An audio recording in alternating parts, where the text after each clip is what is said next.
Après des années à être appelée la garde d'enfants de la famille, ma mère a finalement dit, si tu veux vivre ici, tu devras commencer à payer un loyer. J'ai souri, j'ai pris mes sacs et je suis parti en voiture. Une semaine plus tard, mon frère m'a envoyé un texto. Mon nom est Léa Dubois. Le soir où ma famille m'a finalement poussé au-delà du point de non-retour, tout a commencé par une seule phrase, prononcée par ma mère devant tout le monde comme si elle annonçait la météo. Elle a posé sa fourchette, a croisé les mains et a dit, si tu veux continuer à vivre ici, Léa, tu vas devoir commencer à payer un loyer. Silence, puis des rires. Mon frère aîné, Marc, n'a même pas détourné les yeux de sa manette de jeu. Sa petite amie, Camille, a gloussé depuis la cuisine comme si elle regardait une comédie. Et ma mère, que Dieu me vienne en aide, arborait un sourire suffisant, comme si elle venait de me donner une leçon de vie pour laquelle je devrais être reconnaissante. Pour eux, je n'étais pas de la famille. Je n'étais pas une fille ou une sœur. J'étais la garde d'enfants, le parent de secours, la bonne à tout faire non payée, la fille qui existait pour combler tous les vides dans leur vie.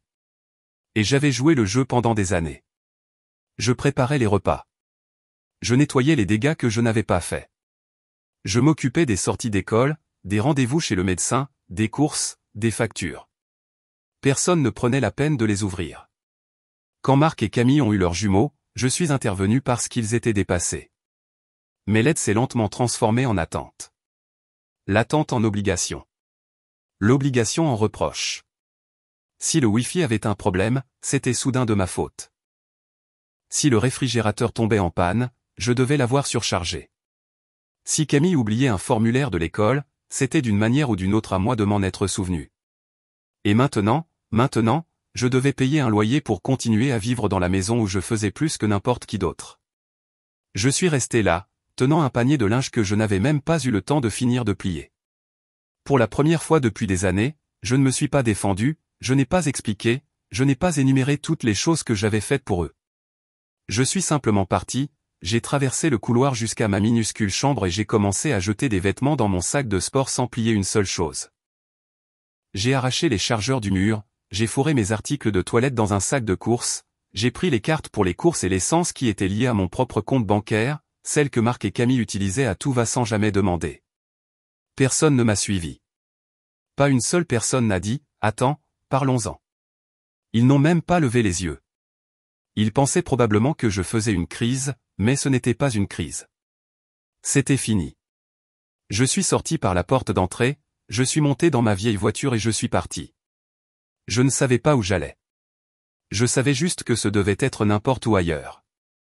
L'hôtel que j'ai trouvé n'était pas grand-chose. Un couloir sombre, un lit dur, du papier peint écaillé.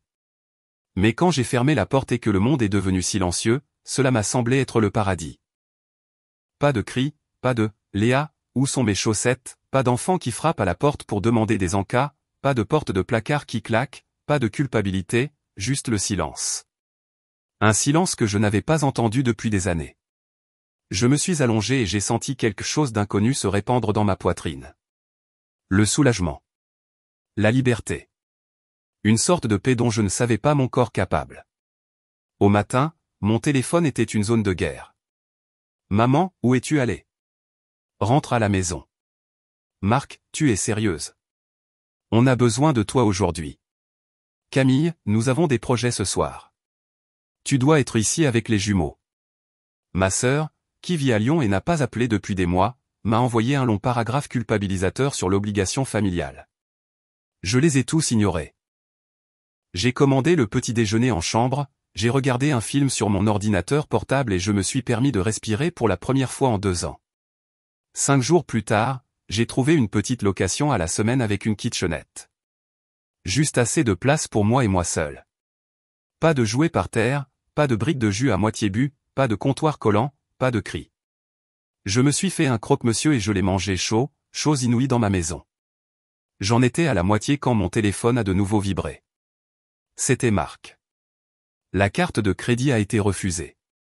As-tu oublié le paiement? J'ai fixé l'écran, clignant des yeux 1 fois, 2 fois, puis j'ai éclaté de rire. Oublié? Non, Marc, je n'ai pas oublié. J'ai juste arrêté. Arrêté de payer. Arrêté d'être leur filet de sécurité. Arrêtez d'être la colonne vertébrale invisible de toute cette maison. Le refus de la carte de crédit m'a dit tout ce que j'avais besoin de savoir. Il n'avait aucune idée de tout ce que j'avais maintenu à flot.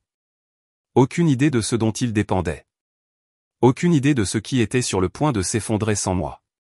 Et ça, ce n'était que le début. Je n'ai pas répondu au message de Marc. Ni au premier, ni aux 5 suivants, ni à ceux d'après. Je me suis assise sur le bord de mon lit, mon propre lit, dans mon propre espace, et j'ai regardé la conversation de groupe se déliter comme un désastre au ralenti. Maman, pourquoi la facture d'électricité est-elle en retard? Marc, Internet est coupé. Tu l'as payé? Camille, j'ai essayé d'utiliser la carte d'essence. Fonds insuffisant. Qu'est-ce qui se passe? L'un après l'autre, la panique grandissait entre les lignes. Pendant des années, Marc se vantait de leur indépendance, à lui et Camille, de la façon dont ils avaient compris la vie d'adulte, de leur absence de besoin de qui que ce soit. Pendant ce temps, chaque facture reposait sur mes épaules. L'électricité? Moi. Le Wi-Fi? Moi. Les courses? Principalement moi. L'essence pour la voiture familiale? Moi. Cette petite pile de colis et discount devant la porte chaque semaine? Aussi moi. Et ils ne l'ont jamais remarqué, pas une seule fois. Ils pensaient que la vie était en pilote automatique, que les factures se renouvelaient comme par magie, que la nourriture apparaissait simplement dans le réfrigérateur, que quelqu'un, quelque part, rendait la vie d'adulte douce et facile. C'était le cas. Ce quelqu'un, c'était moi. Mais plus maintenant. J'ai posé mon téléphone face contre table et j'ai respiré le calme de mon appartement avec kitchenette. L'air sentait le beurre fondu du croque-monsieur que j'avais préparé plus tôt, un doux rappel que pour la première fois depuis des années, je ne cuisinais pas pour 4 adultes ingrats et 2 enfants hurlants. Je me suis fait une tasse de thé et je me suis assise par terre près de la fenêtre. J'ai ressenti quelque chose que je n'avais pas ressenti depuis longtemps. Le contrôle. Un contrôle véritable, terrifiant, exaltant. Mon petit ami, Adrien, a appelé cet après-midi-là. Le doux réconfort de sa voix était comme une chaleur sur la peau après trop de jours froids. Tu as l'air plus légère, a-t-il dit. Je pouvais l'entendre sourire à travers le téléphone. Quand tu as quitté cette maison, c'est comme si ta voix avait changé.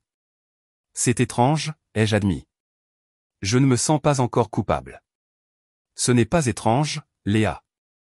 C'est la guérison. Je n'ai pas mentionné les messages frénétiques de Marc, ni le fait que Camille avait déjà essayé d'appeler 5 fois, ni comment ma mère était passée de la colère à une douceur mielleuse en moins de 30 minutes.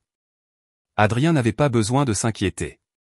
De plus, il avait son propre stress ces derniers temps, principalement à cause de son ex-petite amie, Coralie, qui rôdait sur ses réseaux sociaux comme un chat errant cherchant des restes. Elle agissait toujours comme si elle détenait un savoir secret sur lui, comme si elle attendait une ouverture. Tout va bien avec Coralie? Ai-je demandé, en gardant un ton neutre. Il a soupiré. Elle recommence son manège, elle aime mes vieilles photos, commande des trucs vagues. Mais je l'ai bloqué. N'y pense pas, j'ai hoché la tête, même s'il ne pouvait pas me voir. J'ai essayé de ne pas penser au timing, à la façon dont elle apparaissait toujours quand ma vie devenait instable. Coralie se nourrissait du chaos comme si c'était du sucre. J'ai mis cela de côté avec tout le reste. Au 7e jour, l'effondrement à la maison est passé d'inconvénient à catastrophique. Ils ont perdu Internet. Puis le réfrigérateur est devenu tiède parce que l'électricité a failli être coupée. Marc a traité maman d'irresponsable. Maman a crié sur Camille à propos du budget. Camille a hurlé en retour à propos de « cette fille ingrate, qui nous a laissés ici ». Message de groupe. Camille, on ne peut pas vivre comme ça. Marc, Léa, sérieusement, quel est ton problème? Maman, tu dois rentrer à la maison et arranger ça. On pourra parler du loyer plus tard. Le loyer. Le loyer.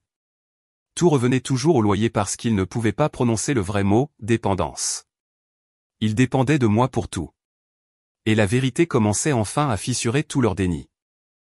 Pourtant, je suis restée silencieuse. Le plus drôle et le plus triste dans tout ça? La plupart de ces comptes n'étaient pas à mon nom parce que je voulais le contrôle. C'était parce que personne d'autre ne pouvait les ouvrir. Marc avait un mauvais crédit. Maman refusait de gérer la facturation en ligne. Camille ne comprenait pas comment fonctionnaient les sites web, alors je suis intervenu, comme toujours. Mais cette intervention était terminée. Le 7e soir, ma mère a laissé un message vocal. Son ton était doux, bas, presque tremblant. Léa, ma chérie, je crois qu'on a tous un peu surréagi. Pourquoi ne viendrais-tu pas dîner? Tu nous manques. Pas d'excuses, pas d'aveux, juste un leur enrobé de fausse tendresse. J'ai presque ri, mais j'ai dit d'accord. Non pas parce que je voulais une réconciliation, mais parce que je voulais voir à quel point les choses s'étaient dégradées. Au moment où je suis entré dans la maison pour le dîner de famille, le changement m'a frappé comme un courant d'air froid. La maison était étrangement silencieuse. Pas de musique de fond, pas d'odeur de repas décent. L'éclairage semblait plus faible, comme s'ils avaient oublié comment garder les choses en vie sans moi. Un jouet cassé gisait sur le sol. Il y est resté. Personne n'y a même jeté un œil. Camille a ouvert la porte avec un sourire trop crispé pour être vrai. Marc planait derrière elle, pâle et nerveux. « Salut, Léa » a-t-il dit d'une voix tendue. Maman était assise à table avec son téléphone face contre table, ce qu'elle ne faisait jamais, comme pour me cacher des notifications. Le dîner était triste. Soda de marque distributeur, poulet sec, sans assaisonnement, sans chaleur. Nous avons fait la petite conversation parce qu'il ne voulait pas en venir au fait, mais finalement, maman l'a fait. Elle s'est éclaircie la gorge, a adopté ce ton maternel qu'elle utilisait quand elle voulait culpabiliser sans en avoir l'air. Alors, Léa, nous avons discuté et nous pensons que tu as raison sur un point. Elle a fait une pause. Mais tu dois aussi comprendre quelque chose. Ça y est. Tu vis ici. Tu devrais contribuer. C'est comme ça que les familles fonctionnent. Puis l'avalanche a commencé. Tu n'aurais pas dû abandonner les jumeaux. Tu nous as rendu les choses plus difficiles à tous. Tu nous dois tout ce que nous avons fait pour toi. Les choses étaient stables quand tu vivais ici. 2 heures. 2 heures à se peindre en victime. Je n'ai pas argumenté. Je ne me suis pas défendu. J'ai juste hoché la tête, je me suis excusé pour aller aux toilettes et je leur ai laissé un désastre qu'ils n'oublieraient pas. Pas besoin de détails. Le chaos parlait de lui-même. 30 minutes plus tard, j'étais dans ma voiture, en train de partir. Mon téléphone vibrait sans arrêt. Des messages vocaux remplis d'indignation. Ils ont appris une chose ce soir-là, je n'étais plus leur bouc émissaire attitré. Je ne comptais plus jamais répondre, car quelque chose avait changé en moi. Leur monde se fissurait et, pour la première fois, je n'étais pas celle qui se précipitait pour réparer. 2 semaines ont passé. 2 semaines glorieuses, silencieuses, paisibles, où le seul chaos dans ma vie venait du choix entre le thé ou le café le matin. Pendant ce temps, le monde de ma famille s'effondrait comme du carton mouillé. J'observais à distance de sécurité leurs messages se transformer de la culpabilité à la colère, puis au marchandage et enfin aux supplications désespérées. Cela me rappelait les étapes du deuil. Ils ne pleuraient pas mon absence. Ils pleuraient la perte d'une servante dont ils ne réalisaient pas à quel point ils dépendaient. Puis, un après-midi, alors que je déballais un nouvel ensemble de vaisselle que je m'étais acheté, des choses pour lesquelles je n'aurais jamais fait de folie auparavant, j'ai reçu un message de maman. Maman, dînons ensemble ce soir. Sans attente, juste en famille. Nous voulons nous excuser. J'ai fixé l'écran. Maman ne s'était jamais excusée pour quoi que ce soit de sa vie. Elle irait jusqu'à sa tombe en insistant sur le fait qu'elle avait raison, même si tout le monde la voyait avoir tort en direct. Donc, ça, ce n'était pas réel, mais j'ai dit oui. Non pas parce que je la croyais, mais parce que je voulais voir jusqu'où ils iraient dans leur comédie. Quand je me suis garé dans l'allée, la maison avait l'air d'un décor de théâtre, comme s'ils jouaient à la « famille heureuse » pour un public. La lumière du porche brillait chaleureusement. Les fenêtres étaient impeccables. Les rideaux étaient tirés avec soin, comme si des lignes droites pouvaient cacher le désordre en dessous. Je suis entré. Les comptoirs étaient anormalement brillants. Le salon sentait légèrement le désodorisant. Trop de désodorisant. Une bougie brûlait sur la table, masquant une puanteur sous-jacente, le genre qui vient de la vaisselle laissée trop longtemps dans l'évier. Camille m'a fait une demi-accolade maladroite, le genre que l'on fait à un collègue que l'on n'aime pas mais dont on a besoin. Marc m'a servi un verre comme s'il auditionnait pour le titre de meilleur hôte de l'année. Même maman a souri avec une douceur qui semblait répéter, comme si elle l'avait travaillé devant le miroir. J'ai gardé un visage neutre. Laissons-les jouer leur pièce. Nous nous sommes assis à table. Le repas était simple. Pas de marque distributeur avec de la sauce. Ils faisaient clairement des économies. Ils essayaient d'étirer les courses sans moi. Personne n'a prononcé le mot « désolé ». Pas une seule fois. Au lieu de cela, ils sont passés directement en mode apitoiement. Les temps avaient été durs. L'argent était rare. Les jumeaux étaient perdus. L'assurance auto avait accidentellement expiré. Les factures s'étaient mélangées. Ma mère a soupiré de façon dramatique. Nous voulons juste repartir à zéro, Léa. Tu sais, revenir à comme c'était avant, a ajouté doucement Camille. Tu manques aux jumeaux. Marc a détourné le regard avant de dire, peut-être, tu sais, que tu pourrais nous aider avec quelques factures, juste le temps qu'on se stabilise. Voilà, c'était ça, leur proposition. Ils ne voulaient pas de réconciliation. Ils voulaient du travail gratuit, un soulagement financier, quelqu'un pour gérer les choses qu'ils n'avaient jamais pris la peine d'apprendre. Et à cet instant, quelque chose a fait tilt. Ils ne me demandaient pas de rentrer à la maison. Ils me demandaient de me sacrifier à nouveau, de disparaître en arrière-plan, de leur rendre ma vie. J'ai souri, j'ai hoché la tête, j'ai fait semblant d'y réfléchir. Puis je me suis excusé pour aller aux toilettes. Leurs toilettes. Je n'ai rien saboté de très spectaculaire cette fois-ci. Juste de petites choses. De petits éléments de lente décomposition. Une canalisation bouchée. Un robinet qui goutte, juste assez pour agacer. De la confiture collante étalée sous le porte-serviette. Rien de destructeur, juste symbolique. Je suis sorti, je les ai remerciés pour le dîner et je suis parti. Je n'ai pas regardé en arrière. 40 minutes plus tard, les messages ont commencé. Marc, tu es sérieuse? Qu'est-ce que tu as fait? Camille, c'est dégoûtant. Qu'est-ce qui ne va pas chez toi? Maman, comment oses-tu? Nous t'avons invité en toute bonne foi. Bonne foi. Choix de mots intéressants de la part de quelqu'un qui me culpabilisait depuis mes 12 ans. Mais je n'ai pas répondu. Je venais de finir de signer le bail de mon nouvel appartement.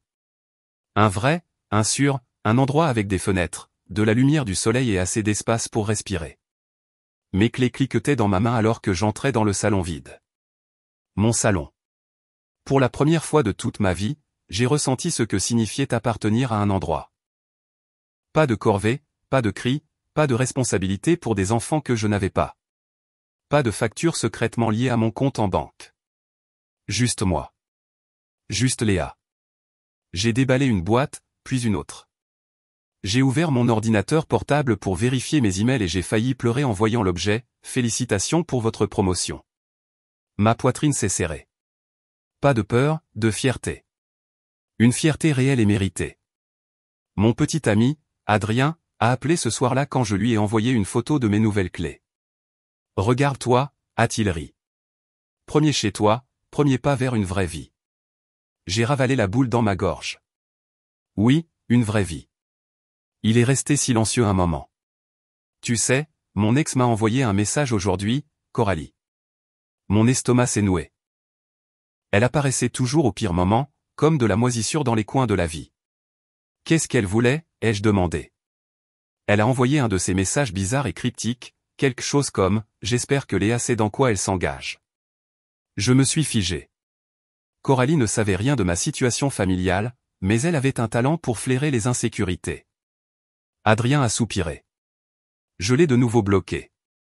Elle essaie juste de créer des problèmes. Je ne suis pas inquiète, ai-je menti. Mais je l'étais. Pas à propos d'Adrien. À propos de la possibilité que des gens comme Coralie et ma famille aient quelque chose en commun, ils n'aimaient pas perdre le contrôle sur quelqu'un. Je me suis blotti dans mon lit ce soir-là, mon lit, et j'ai fait défiler une dernière fois la conversation de groupe de ma famille. Il se désagrégeait plus vite maintenant. Mais un nouveau message est apparu, une vidéo envoyée par Marc. Il se filmait en train de soulever les lattes du plancher de mon ancienne chambre, la cachette que je pensais que personne ne connaissait, et d'en sortir une boîte en métal. Ma boîte en métal, pleine de cartes d'identité, de vieux dossiers fiscaux, de listes de clients et d'années d'informations personnelles. Des informations qu'il ne devrait pas avoir. Son message disait, peut-être que tu devrais venir nous parler. La famille partage tout, non? Une menace, un défi, une ligne tracée dans le sable. Je n'ai pas paniqué. Je n'ai pas répondu. Parce que si ma famille pensait que c'était le moment où j'allais revenir en rampant, ils avaient tort.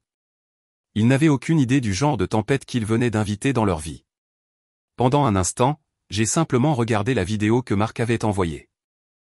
Ses mains, tremblantes et sales de poussière, soulevaient les lattes du plancher de mon ancienne chambre, l'endroit où je cachais les quelque chose de ma vie qui m'appartenait vraiment.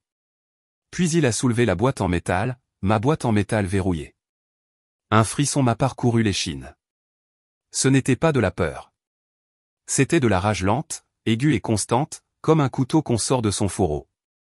Il n'avait pas seulement franchi une ligne. Il l'avait brûlée, piétinée, et utilisé les cendres pour écrire « Reviens » sur ma vie. Mais la chose que ma famille n'a jamais réalisée était la suivante, je ne me brise pas. Je m'adapte. Je survis. Je me protège.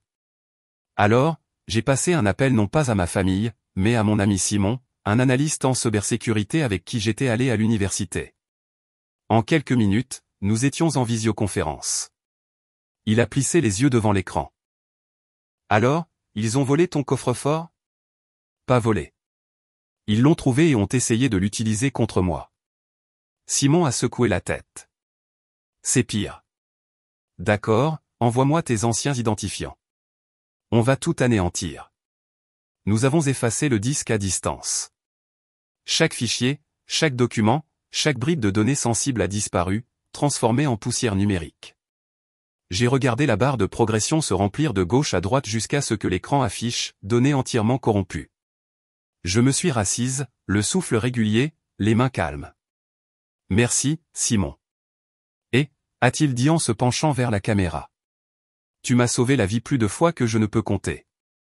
Le moins que je puisse faire est de te rendre l'appareil. » Et Léa. Oui, ne retourne sous aucun prétexte vers eux. Je n'en avais pas l'intention. Le lendemain matin, une cascade de nouvelles notifications m'a réveillé. Tentative de connexion échouée. Multiples adresses IP signalées. Demande de réinitialisation de mot de passe. Au début, j'ai pensé que c'était aléatoire. Puis j'ai vérifié les horodatages. Chaque tentative provenait de l'adresse de ma famille. Marc avait essayé d'accéder à mes emails, à mon stockage en nuage, à mon compte professionnel, tout en supposant que je serais assez stupide pour laisser traîner mes mots de passe sans les changer. Mon entreprise l'a remarqué aussi. En quelques heures, les ressources humaines m'ont envoyé un email, nous avons détecté des tentatives de connexion suspectes depuis un emplacement non reconnu. Notre équipe de sécurité a bloqué l'adresse IP. Souhaitez-vous déposer un rapport d'incident? Le message était accompagné d'une ligne inattendue, nous sommes prêts à offrir une assistance juridique si nécessaire. C'est là que j'ai compris. J'avais enfin du soutien. Un vrai soutien. Pas le genre où quelqu'un dit, si tu as besoin de quoi que ce soit, fais-le-moi savoir, puis ne se montre jamais. Pas le faux réconfort des culpabilisations familiales. Un véritable appui. Des gens qui m'appréciaient non pas pour ce que je pouvais faire pour eux, mais parce que j'existais. C'était presque bouleversant. Juste au moment où je pensais que la situation se calmerait, quelque chose de nouveau est tombé bruyant, public et désordonné. Une publication Facebook de Camille, le visage rouge et bouffi alors qu'elle pleurait devant la caméra frontale. La légende, s'il vous plaît, priez pour notre famille. Ma belle-sœur nous a abandonnés. Elle nous a laissés sans rien. Elle n'aide même pas ses neveux et nièces. Elle a ajouté une photo, une de moi tenant Ethan, le jumeau aîné, à l'époque où il avait encore les joues potelées et était obsédé par les dinosaures. Les commentaires ont explosé.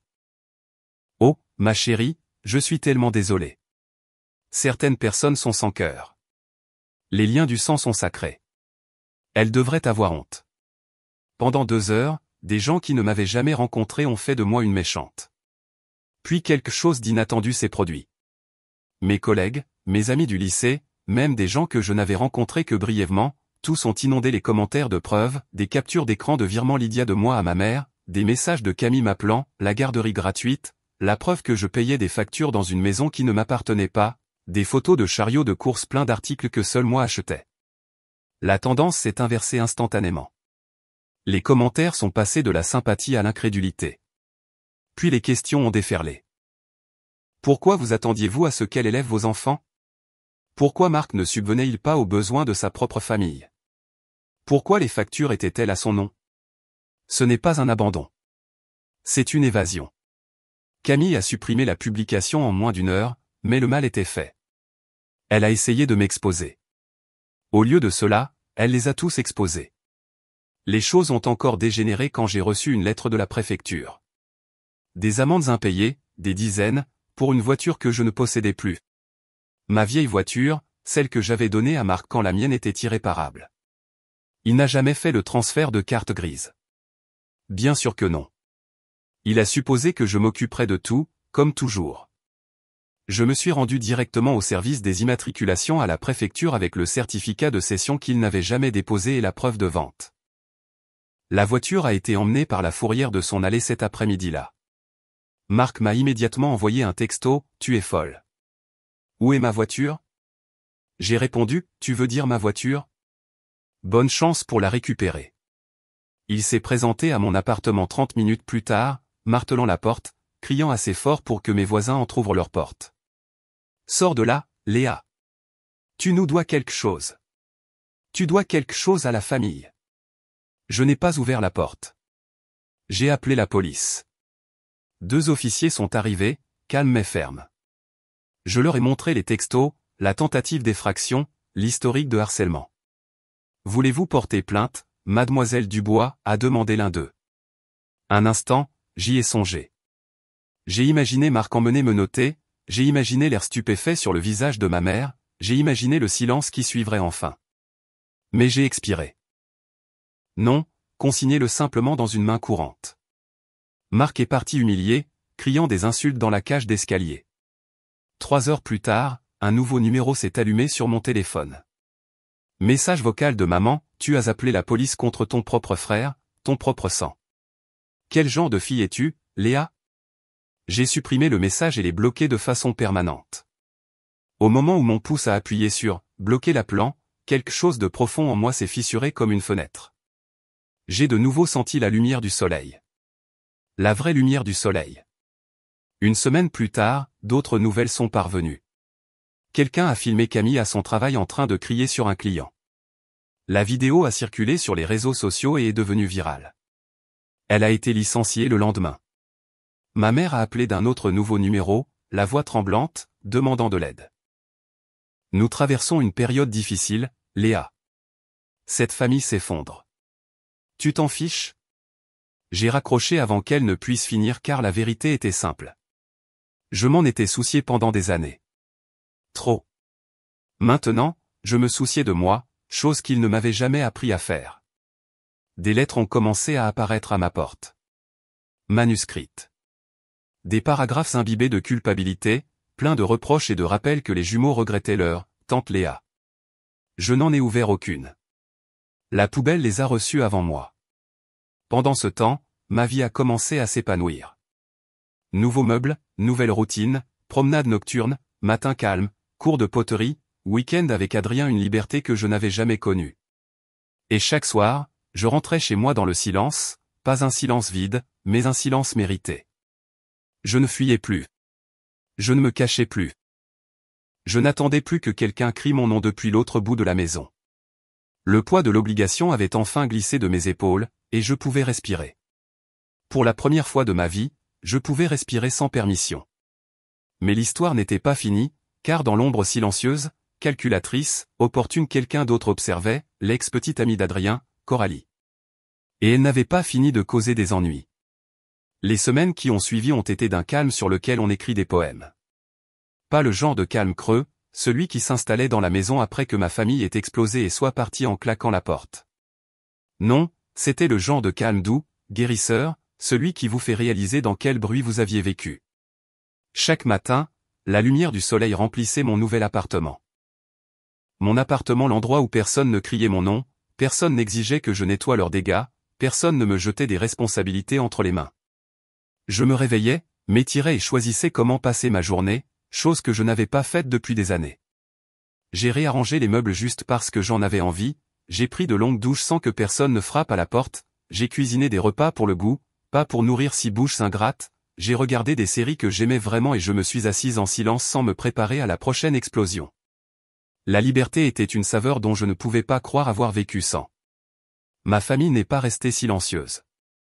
Ils se sont adaptés, mais pas de manière saine. D'abord sont venues les lettres culpabilisantes sur mon paillasson. Des piles d'enveloppes, grandes, petites, celles écrites avec des stylos à paillettes par les jumeaux, celles de maman, celles de Marc qui étaient courtes, griffonnées et pleines de colère. Je n'en ai ouvert aucune. Même celle qui commençait par « S'il te plaît, nous avons des difficultés. Les enfants ont besoin de toi », tout ont fini au même endroit, le vide ordure. J'ai appris quelque chose d'important, on ne doit pas aux gens l'accès à son cœur juste parce qu'ils avaient les clés de votre maison. Et ils n'avaient certainement pas les clés de ma vie. Plus maintenant. Adrien, mon petit ami, est devenu mon encre à travers tout cela. Il ne m'a pas poussé, ne m'a pas pressé, il a juste existé à côté de moi d'une manière qui semblait sûre. Un soir, nous étions assis sur un banc dans un parc, regardant les lumières de la fontaine onduler sur l'eau. Je lui parlais de ma première nuit à me réveiller sans cauchemar de ma famille frappant à ma porte. Il a serré ma main doucement. « J'espère que tu sais, » a-t-il dit à voix basse, « que je suis fier de toi d'avoir choisi de penser à toi. » J'ai dégluti difficilement. Ces mots étaient comme des mains chaudes autour de mon cœur. C'est étrange, ai-je dit doucement. J'ai l'impression d'avoir été sous l'eau toute ma vie et de venir seulement de remonter à la surface. C'est peut-être parce que, a-t-il murmuré, on ne t'a jamais permis de respirer dans cette maison. Je me suis appuyé contre lui, me laissant ressentir la vérité de ces mots. Mais comme une horloge, comme si l'univers refusait de laisser la paix s'installer trop longtemps, mon téléphone a vibré. Une notification d'un nom que j'avais déjà bloqué 3 fois, Coralie, l'ex-petite amie d'Adrien. Sauf que cette fois, elle a utilisé un nouveau compte, tout comme ma mère continuait d'utiliser de nouveaux numéros. L'aperçu du message m'a glacé, non pas parce qu'il me faisait peur, because of how familiar the tactic felt, je veux juste que tu saches que les gens ne sont pas toujours ce que tu crois. La manipulation a toujours une odeur. Ma famille en empestait. Elle aussi. J'ai ouvert le message. Il était long, dramatique, écrit comme un monologue de feuilleton télévisé. Elle insinuait, sans jamais l'affirmer, qu'Adrien n'était pas digne de confiance, prétendait qu'il mentait sur de petites choses, disait qu'elle sentait qu'ils avaient encore des affaires inachevées, et terminait par « Fais juste attention. Une femme comme toi mérite mieux que des surprises. » J'ai regardé le message un instant, non pas parce que j'en croyais un mot, mais parce que je pouvais soudainement voir le schéma se répéter dans toute ma vie. Les gens qui veulent le contrôle se présentent toujours comme des gens qui se soucient de vous. Ma mère, Marc, Camille, même des inconnus en ligne qui ont gobé l'histoire inventée de Camille sans poser de questions. Et maintenant Coralie, essayant de briser quelque chose parce qu'elle ne supportait pas de ne plus le posséder. Je n'ai pas répondu. Je n'ai pas confronté Adrien avec ça. Je n'ai pas jeté d'huile sur le feu. J'ai simplement appuyé sur supprimer, puis bloquer. Et sans hésitation, j'ai murmuré à voix haute, c'est fini. Plus de manipulation. Plus de tactique. Plus de gens inventant des urgences pour me ramener dans leur chaos. Ma vie était enfin la mienne. J'ai commencé une thérapie, j'ai acheté des plantes, j'ai appris à faire de la pâtisserie et je suis parti en week-end avec Adrien dans des endroits que je pensais ne jamais voir. Et un soir, après être rentré d'un simple dîner en amoureux, je suis entré dans mon appartement, j'ai fermé la porte derrière moi et j'ai réalisé quelque chose. Le silence n'était plus vide. Il n'était pas effrayant. Il était mérité. Durement mérité. Ma famille se noyait toujours dans ses propres choix, maman blâmant Marc, Marc blâmant Camille, Camille blâmant tout le monde sauf elle-même. Mais leur effondrement n'était pas mon échec.